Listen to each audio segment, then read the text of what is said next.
The following is a class on the Bhagavad Gita as it is, second chapter, text number 13, given by His Divine Grace, A.C.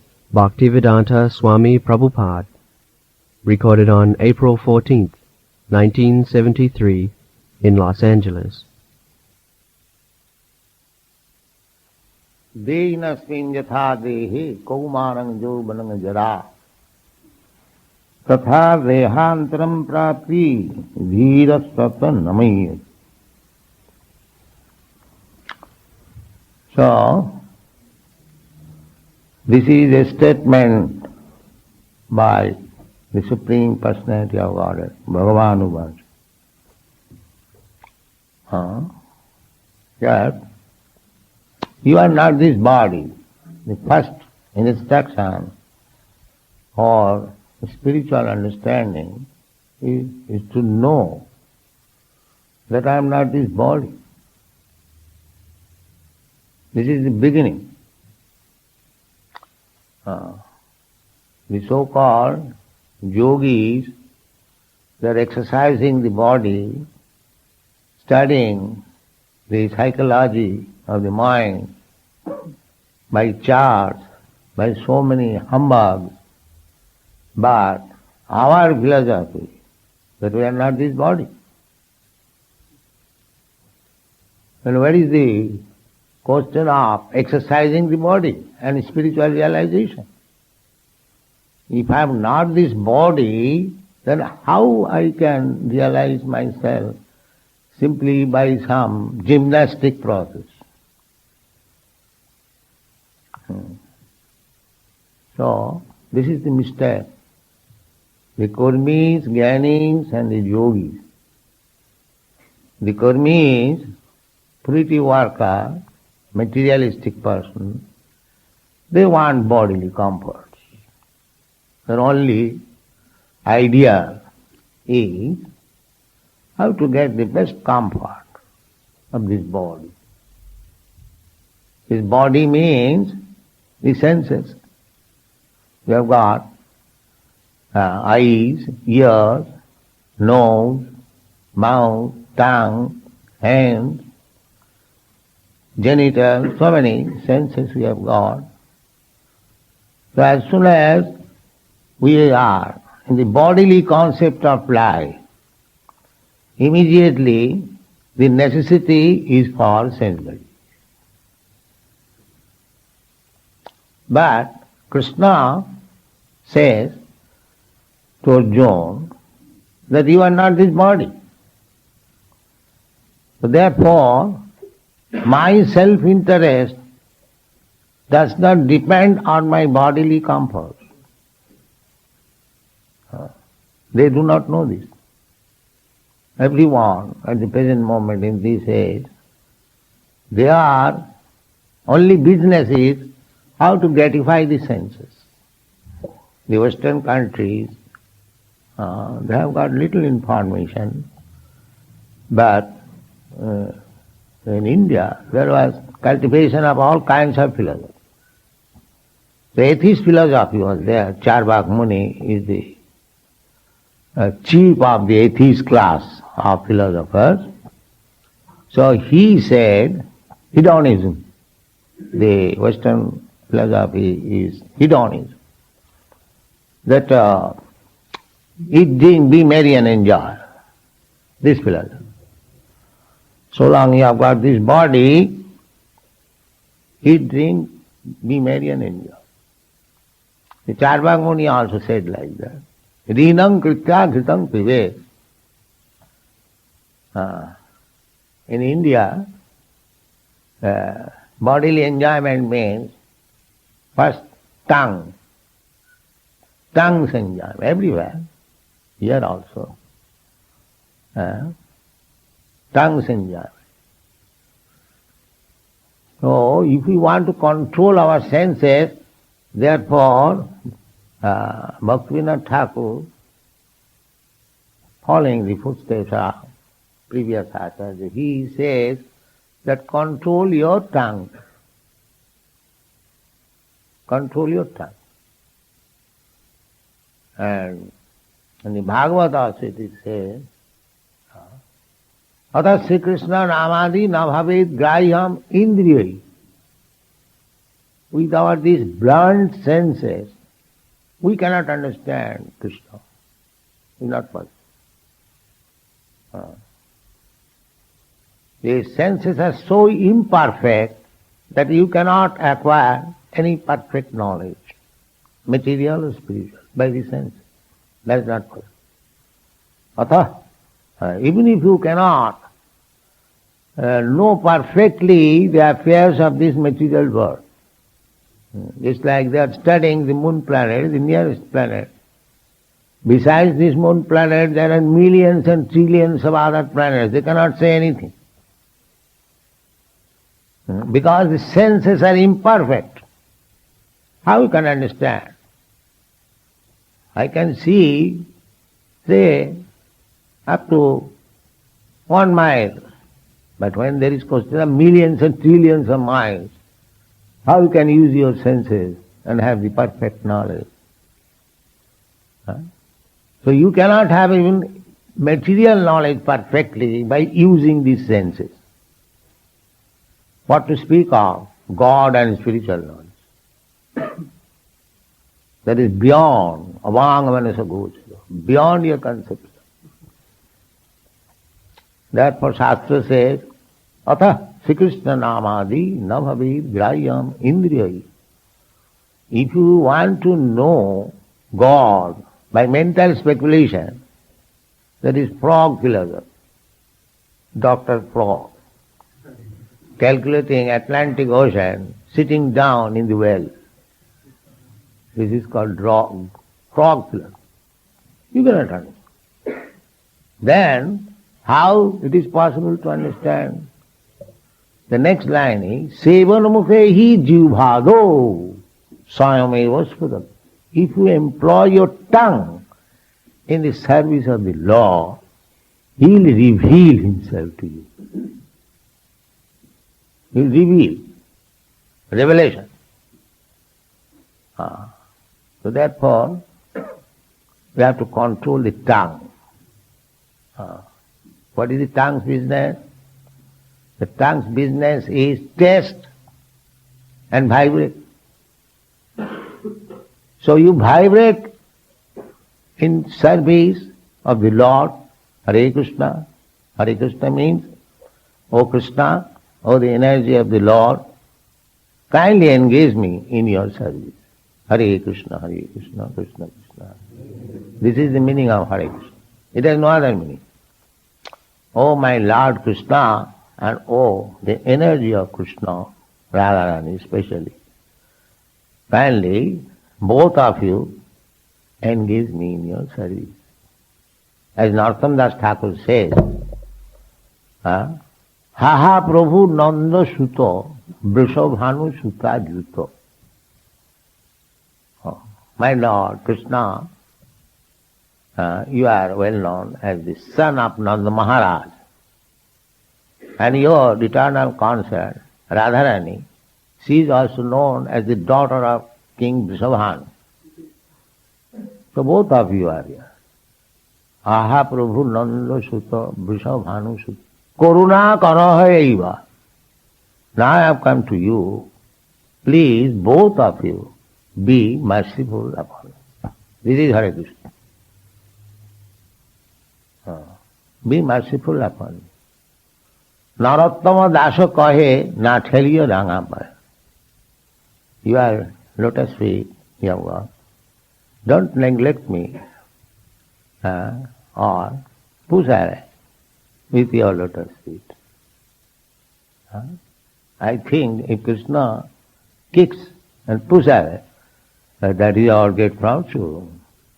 You see, if Krishna kicks with his lotus feet, go away. That is also great fun.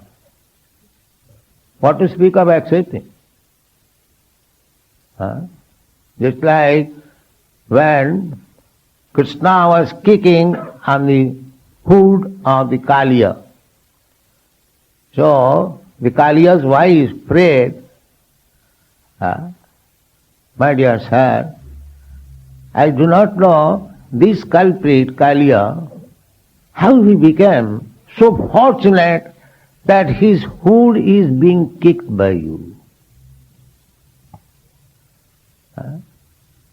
Your touch of lotus feet, great sages, saintly personal, trying to meditate upon millions of years, but this Kalia, I do not know, what did he do in his past life that he is fortunate that his food is being kicked by you. So,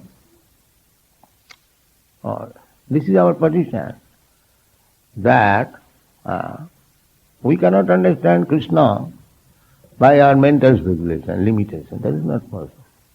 We have to engage. Sevanmukhi jivhado. Beginning from jiva, and tongue. Tongue is the greatest enemy, and it is the greatest friend also. If you allow the tongue to do whatever it likes, smoking, drinking, eating meat and this and that, then it is your greatest enemy. And if you do not allow the tongue, you can control the tongue, then you can control all the senses. Automatically. तार मध्य जीवभावती लोभमय सुदूरमत तारे जेता कठिन संसार कृष्ण बर दयामय करिबारे जीवहा जाय सब प्रसाद अन्न दिल भाई सही प्रसाद अन्न पाओ राधा कृष्ण गुण गाओ प्रेमे डाको चैतन्य. The tongue should be used always for glorifying the Supreme Lord. That is our business, is the tongue. And the tongue should not be allowed to anything except Krishna Prasad. Then you become liberated, simply by controlling the tongue. And if you allow the tongue to do anything, then it is very difficult. So the spiritual education, as Krishna says, begins when you understand that I am not this body, and satisfying the senses is not my business, because I am not this body. If I am not this body, why shall I bother myself to satisfy the body only? Body means the senses. This is the first thing. So the karmis, jnanis, yogis, they are all trying to satisfy the demands of the body. The karmis are directly doing that. Eat, drink, be merry, enjoy. That is their philosophy. Jnani is simply trying to understand that I am not this body. Neti, neti, neti, neti. This is not, this is not, this is not, this is not. The yogis, they are also trying to come to the point of controlling the senses by bodily exercise. What is it?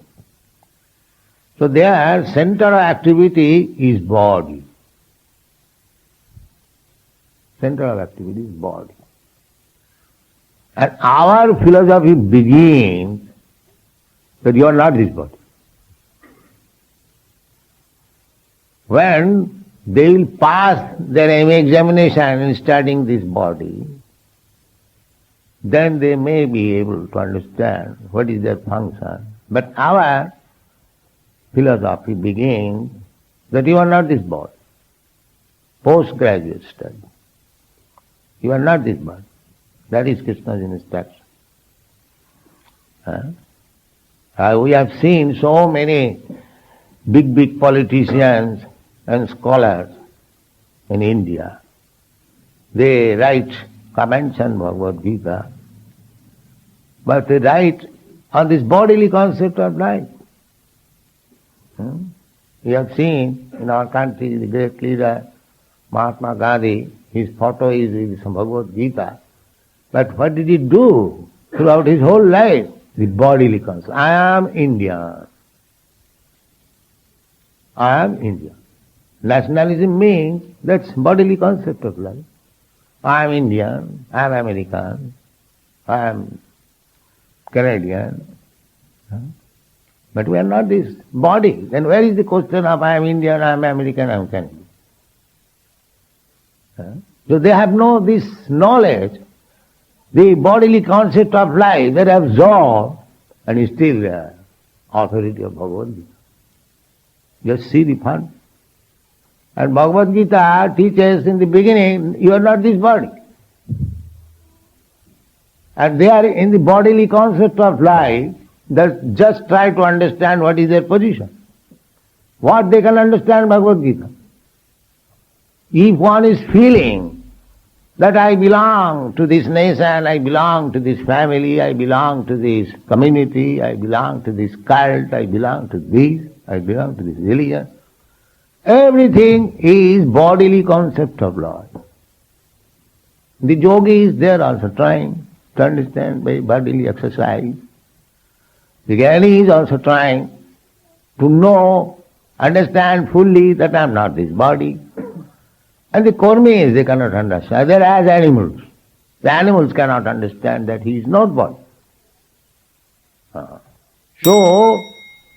Factually, the Kurmis, Jnanis, Yogis are a little maybe elevated than the animals, that's all. They are on the animal platform, but it is little elevated. So I give this example, perhaps you heard it, that the dry side of the stool.